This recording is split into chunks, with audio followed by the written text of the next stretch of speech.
નમસ્કાર દર્શક મિત્રો, મહાભારતના આ 40મા એપિસોડમાં આપનું સ્વાગત છે. વરસાદ જામતો જાય છે અને તેની સાથે સાથે મહાભારત પણ જામતું જાય છે. હજુ પણ મારી અપેક્ષા મુજબ હું જે મહેનત કરું છું તે પ્રમાણે આપણને દર્શકો મળતા નથી. સમજી શકું છું કારણ એટલું સહેલાઈથી આ મહાભારત જોવા માટે કોઈને પ્રવૃત્ત કરવા કદાચ મુશ્કેલ હશે. અને કેટલાક લોકો એવું સમજે છે કે મહાભારત એટલે કથા છે. ના, કથા નથી. મહાભારત મહાકાવ્ય છે. અને એવું કહેવાય છે કે જે મહાભારતમાં છે તે સર્વથા સત્ય છે અને જે મહાભારતમાં નથી તે ક્યાંય નથી. આપણે એ મહાભારતની કથા માંડી છે અને એ દરેક એપિસોડના અંતે આપણે આમાંથી જીવનમાં શું બોધ લઈશું એની વાત કરીએ છીએ. દરેક એપિસોડના અંતે આપણે મેનેજમેન્ટની દ્રષ્ટિએ આમાંથી શું બોધ લઈશું એની વાત કરીએ છીએ. મહાભારતના દરેક અંક ઉપર અથવા દરેક બનાવ ઉપર આ રીતે ટિપ્પણી કોઈ કરી હોય એ પ્રકારનું મહાભારત તમને કોઈ કથાકારે નહીં કહે ને ક્યાંય સાંભળવા નહીં મળે. માત્ર કથાઓ કહેવામાં આવે છે, કથા વર્ણનો કરવામાં આવે છે, પણ એનો જીવનમાં શું અર્થ થાય તે કોઈ નથી કહેતો. દોસ્તો, આપણે એ રીતે જુદા પડીએ છીએ અને જુદા પડીએ છીએ ત્યારે આપણા 53,000માંથી 26,000 જો દર્શક મિત્રો પણ નક્કી કરે કે મારે વધારે નહીં 20 લોકોને જોડવા છે, મહાભારત જોતા કરવા છે, તો પહેલા તો એમણે 26,000 પોતે જોતા થવું પડે. અત્યારે 400, 450 લોકો જુએ છે, એટલે મને 26,000 પોતે જોતા થવું પડે. અને પછી એ દરેક 20 જણાને લઈ આવે તો આપણે 5 લાખનો આંકડો વટાવી શકીએ. આ ધગશથી આપણે કામ કરવાનું છે. આ મારી વિનંતી છે. મહાભારત એ કોઈ આપણે ચલચિત્ર કે સિનેમા કે ટીવી સિરિયલ નથી. અહીંયા મહાભારત એ શાસ્ત્રોક્ત રીતે જે કહેવાયું છે તેની ચર્ચા કરે છે અને એ જે ચર્ચા કરે છે તેની સાથોસાથ એમાંથી જીવનમાં શું બોધ લેવો એની પણ ચર્ચા કરે છે. એની સાથોસાથ એમાંથી મેનેજમેન્ટની દ્રષ્ટિએ તમે કંપની ચલાવતા હો, ધંધો ચલાવતા હો, વેપાર ચલાવતા હો, ઉદ્યોગ ચલાવતા હો તો શું બોધ લેવો એની પણ ચર્ચા કરે છે. અને હું ખાતરી સાથે કહું છું દોસ્તો કે આ રીતે આપણા જીવન સાથે જોડીને કોઈ એપિસોડની ચર્ચા કરતું હોય એવી આ એકમાત્ર સિરીઝ છે. ગુજરાતી છોકરા છોકરીઓ આગળ આવે આપણને રસ છે અને આ એમને એ રસ્તે લઈ જવા માટે પ્રેરે તેવું સરસ મજાનું કથાનક છે. છતાં આટલી ઉદાસીનતા કેમ? અપેક્ષા રાખું કે શ્રાવણ મહિનામાં બીજી બધી કથાઓ સાંભળજો, પુણ્ય મળશે. એમાં કોઈ આપણને કશું જ કહેવાનું નથી, કારણ કે શ્રદ્ધા હોય ત્યાં ઈશ્વર સાક્ષાત હાજર હોય છે. પણ સાથે સાથે તમે મહાભારત સાંભળશો તો એમાં શ્રાવણ મહિનામાં કંઈકનું કંઈક તો તમને મળી રહેશે. આપણે જોયું 39મા એપિસોડમાં અર્જુન અને ચિત્રાંગદા મળે છે. ચિત્રાંગદા એક યોદ્ધાના રૂપમાં હોય છે, શસ્ત્રો સજી શકે છે, રાજનીતિ પણ જાણે છે. અર્જુન મણિપુરમાં રોકાય છે, ખાસું 3 વર્ષ રોકાય છે મણિપુરમાં. અને એ દરમિયાન ચિત્રાંગદા એની પાસેથી રાજનીતિથી માંડીને યુદ્ધ કળા વિશેના પાઠ શીખે છે. અને ત્યારે બંને ને એકબીજા માટે આકર્ષણ ઊભું થાય છે.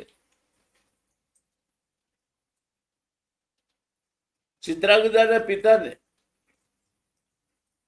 એમના લગ્ન સામે વાંધો નથી.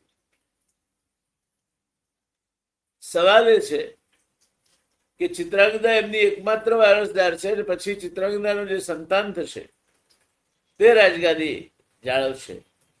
એટલે અર્જુન સાથે ચિત્રાંગદા લગ્ન કરી શકે પણ સાસરે નહીં જઈ શકે.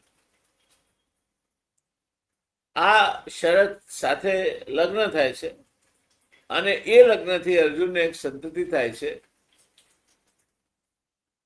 એનું નામ બબ્રુવાહન. જેમ ઉલુપીથી યરાવન એમ આનાથી ચિત્રાંગદાથી બબ્રુવાહન. વાત આગળ ચાલે છે. પાછલા એપિસોડમાં આપણે આ બધી ચર્ચાઓ કરી ગયા. સમય એવો હોવાનો છે કે બાપ કરતા બેટો સવાયો પુરવાર છે. બે જગ્યાએ પોતાના બાપને પડકાર કરે એવી ઘટનાઓ જોવા મળે છે. રામાયણમાં પણ મળે છે. રામાયણમાં જ્યારે અશ્વમેઘ યજ્ઞ માટેનો ઘોડો છૂટો મૂકવામાં આવે છે ત્યારે સીતાજી ને તો વનવાસ આપવામાં આવ્યો છે. એમના બે પુત્રો લાવ અને કુશ આ ઘોડાને મારી લઈ આવે છે અને યુદ્ધ કરે છે સૈનિકો સાથે અને હરાવે છે એમને. અને ત્યારે લાગે છે કે આ તો કોઈ તેજસ્વી રાજકુમારો છે, ભલે ઋષિના આશ્રમમાં રહેતા હોય. તમે બધું યોગાનું એક જુઓ. અહીંયા પણ શિવ ધનુષ રામને તોડા, મિલા ચંદ્ર ચકોરિકા જોડા. અહીંયા પણ ધનુષ છે, પણ આ મત્સ્યવેદ કરવા માટે પણ અર્જુન ધનુષનો ઉપયોગ કરે છે. તો ચિત્રાંગદા પરણી આપણે અભિનંદન આપીએ અર્જુનને. ચિત્રાંગદાને એમને એક પુત્ર થયો છે, એનું નામ છે બબ્રુવાહન. આગળ જતા આ બબ્રુવાહન પાંડવો મહાભારત જીતશે અને એ પછી જે યજ્ઞ આરંભ છે પોતાનું સર્વોપરિતા સાબિત કરવા માટે, એનો ઘોડો પકડી બાંધી દેશે અને એનું યુદ્ધ થશે, મહાતુમુલ યુદ્ધ થશે. કોની સાથે? કોણ હશે સામે? સામે અર્જુન હશે. પુત્રાત શિષ્યાત ઇચ્છેત પરાજય. બાપ કરતા બેટો સવાયો પાકવો જોઈએ. એટલે સંસ્કૃતમાં કહ્યું છે કે ઉત્તમા આત્મના ખ્યાતા. પોતાની જાતે પોતાના નામથી જે લોકો ઓળખાય ઉત્તમ છે. પિતો ખ્યાતા મધ્યમ, બાપના નામથી જે ઓળખાય તે મધ્યમ કક્ષાના છે. કનિષ્ઠ માતુલા ખાતા, અમુકના ભાણાભાઈ છે તે મોસાળના નામે ઓળખાય એ કનિષ્ઠ છે. અને શ્વશુરા અધમા, અને જવાઈ છે એ રીતે ઓળખાય તે અધમમાં અધમ કેટેગરી છે. એટલે ઘર જમાઈ સામેની મૂળ વાત તો છે કે એનામાં એવું સત્વ નથી. એ એવું કોડ્યું છે કે જેના દીવામાં દિવેલ શાસ્ત્રથી પૂરવામાં આવે છે.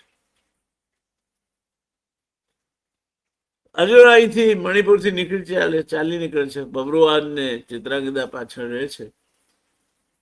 આગળ જતા બબ્રુવાહન તો રાજા બનવાનો છે.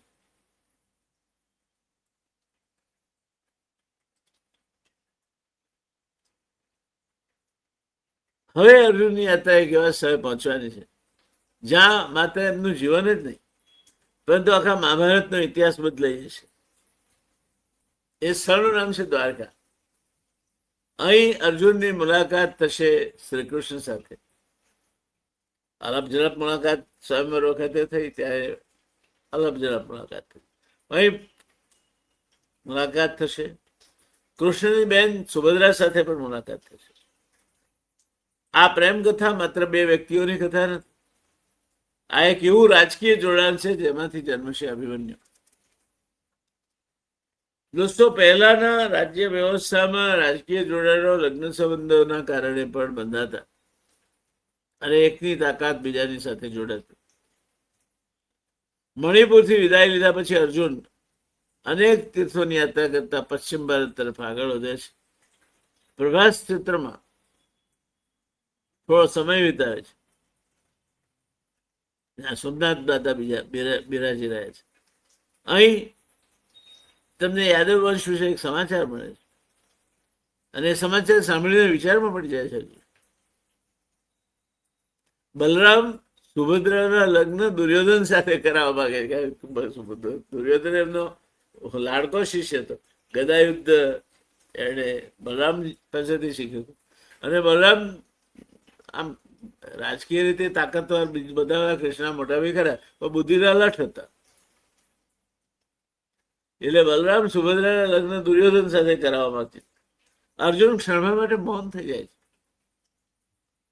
દુર્યોધન બલરામનો પ્રિય શિષ્ય હતો, ખાસ કરીને ગદાયુદ્ધમાં. બલરામ તેને ખૂબ માનતા હતા. રાજકીય દ્રષ્ટિએ આ સંબંધ થાય તો કૌરવો મજબૂત બને એ વાત અર્જુનની સમજમાં આવતી હતી. અર્જુન એટલો બોટ નહોતો. એટલે પ્રવાસથી ચાલી નીકળે છે, દ્વારિકા જાય છે. પણ કઈ રીતે જાય છે? તો પ્રભાસથી શ્રી કૃષ્ણને અર્જુનના આગમનની જાણ થઈ. શ્રી કૃષ્ણ સામેથી મળવા આવે છે અર્જુનને. પ્રભાસ વર્ષો પછી બંને મિત્રો મળ્યા. શ્રી કૃષ્ણે હસતા હસતા કહ્યું, પાર્થ, વનવાસે તને ઘણું શીખ્યું લાગે છે. કૃષ્ણનો એ મરમાળો હાસ્ય છે ને, એ કૃષ્ણની એક અજબની મોહિની હતી. એણે કહ્યું, પાર્થ, વનવાસે તને ઘણું શીખ્યું લાગે છે. બંને લાંબા સમય સુધી ભારત વર્ષની રાજકીય પરિસ્થિતિ વિશે ચર્ચા કરી. પછી શ્રી કૃષ્ણ અચાનક પૂછે છે, શું તું સુભદ્રાને મળવા ઈચ્છે છે? અર્જુન શરમાય છે થોડો. શ્રી કૃષ્ણ સામેથી પૂછે છે, શું વાત છે? પણ તેની આંખોનો ભાવ શ્રી કૃષ્ણથી છુપાયો નહીં. શ્રી કૃષ્ણે તાક કાઢી લીધો કે અરે રસ છે કે નહીં, દાણો દાબી જોયો. હવે કથા આગળ વધે છે. થોડા દિવસો પછી રૈવતક પર્વત પર એક વિશાળ ધાર્મિક ઉત્સવ યોજાય. દર વર્ષે યાદવો આ ઉત્સવ યોજતા. યાદવ વંશના બધા સભ્યો ત્યાં આવતા. બલરામ, શ્રીકૃષ્ણ, વસુદેવ, દેવકી અને રાજકુમારી સુભદ્રા પણ. અર્જુન સંન્યાસીના વેશમાં ત્યાં ઉપસ્થિત રહ્યા. કોઈ તેમને ઓળખી શક્યો નહીં. સુભદ્રા રથમાંથી નીચે ઉતરી. અર્જુનની નજર તેના પર પડી. સરળતા, ગૌરવ, તેજસ્વીતા. ગોવાળન છે ને, સરળ છે, ગૌરવંતી છે, તેજસ્વી છે, આંખોમાં અસાધારણ કરુણા છે. અર્જુનના ઘોડા ક્ષણ માટે નિશબ્દ થઈ ગયા.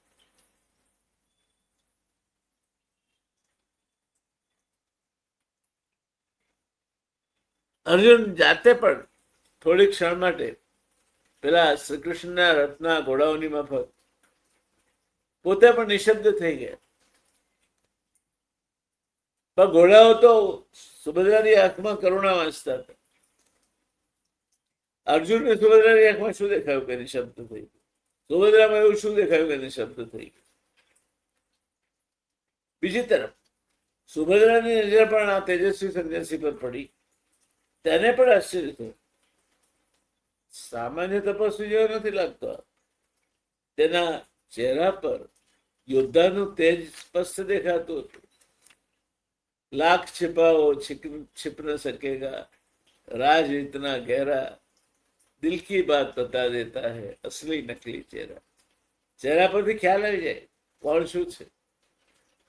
એમ અર્જુનના તે ચહેરા પર એક મહાયોદ્ધા તરીકેનું તેજ ડોકાચ્યા કરતું. શ્રી કૃષ્ણ બધું સમજી ગયા. દૂર ભરીને બધું જોયું પણ ખરું. તેમણે મનમાં સ્મિત કર્યું. એમનું ગણિત આગળ વધી રહ્યું હતું. કારણ કે આ નટખટ મનમોહન શ્રી કૃષ્ણ સોગઠા ગોઠવવામાં માહિર હતા. એટલે એમને લાગ્યું કે નહીં, બરાબર સાચી દિશામાં જઈ રહ્યું છે. ત્યારે એ પણ સમજાઈ ગયું કે ભાગ્ય ફરી પોતાનો માર્ગ બનાવી રહ્યું છે. થોડા દિવસોમાં શ્રી કૃષ્ણે યોગ્ય તક જોઈને અર્જુન અને સુભદ્રાની મુલાકાત કરાવી. જો આ ધંધો કર્યો.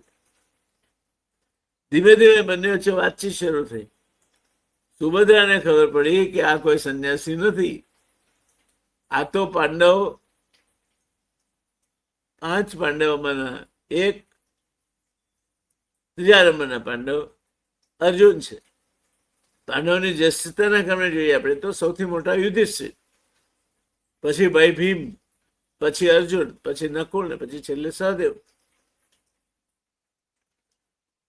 સુભદ્રાનો નિર્ણય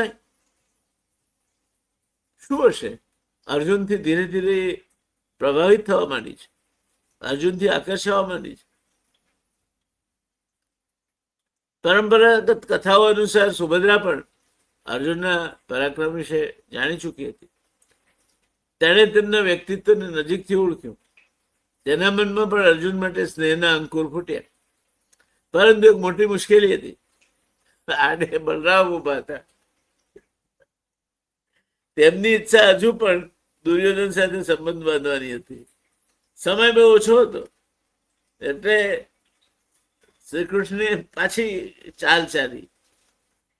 અર્જુનને પૂછ્યું એમને કે શું કરવું હવે? થાય એવું નથી, આપણો કઈ પત્તો ખાયો દેખાતું નથી. બલરામ દાદા દુર્યોધન પકડીને બેઠા છે બરાબર. અર્જુન કે ગાંડિયા, તારમાં અક્કલ ચાલે છે કે નહીં? યાદવોમાં તો અમારા છોકરીને બગાડી દઈને લગ્ન કરવાનો રિવાજ છે. અને ક્ષત્રિય પરંપરામાં પણ લગ્નના અનેક પ્રકાર છે. જ્યારે બંને પક્ષ સંમત હોય ત્યારે રાક્ષસ વિવાહ એટલે કે હરણ દ્વારા લગ્ન પણ માન્ય રાખવામાં આવ્યા છે. હરણ કરી લેવું, હરણ એટલે પેલું 4 પગવાળું હરણ નહીં, હરી લેવું, ઉપાડી જવું, એ પણ માન્ય રાખે છે. પછી એમણે અર્જુનની આંખોમાં જઈને કહ્યું, જો સુભદ્રાની પણ સંમતિ હોય તો તેને પોતાના રથમાં બેસાડીને લઈ જાય. કૃષ્ણે એને રથ આપ્યો, અતિ તેજ વેગવાન ઘોડાઓ આપ્યા, પોતાનો એક વિશ્વાસુ સારથી પણ આપ્યો અને બંનેને ભગાડી દીધા. શ્રી કૃષ્ણ બલરામને ખબર પડે એ પહેલા તો એમણે એમને જે કરવું તે કરી નાખ્યું. આ કોઈ ઉતાવળીઓ નિર્ણય નહોતો દોસ્તો. આ એક વિચારપૂર્વકની રાજકીય અને પારિવારિક વ્યૂહરચના હતી. શ્રી કૃષ્ણ જાણતા હતા આ સંબંધ ભવિષ્યમાં ધર્મ પક્ષ માટે અત્યંત મહત્વનો સાબિત થશે. અને જો આનાથી સંબંધ નહીં થયો ને આ સુભદ્રાને દુર્યોધન સાથે પરણાવ્યો તો બલરામ એ બાજુ જઈને લડત તો બલરામ છે. એટલે નિર્ણયની ક્ષણ આવી ગઈ. અર્જુને કહ્યું ભગાડી જ મૂકવા જોઈએ. બધું રથ વથ બધું તૈયાર કર્યું. દ્વારકામાં ઉત્સવ ચાલુ હતો. કોઈને ખબર નહોતી કે થોડા જ સમયમાં એવી ઘટના બનવાની છે જેના કારણે આખી યાદવ સભા ક્રોધિત થઈ જશે.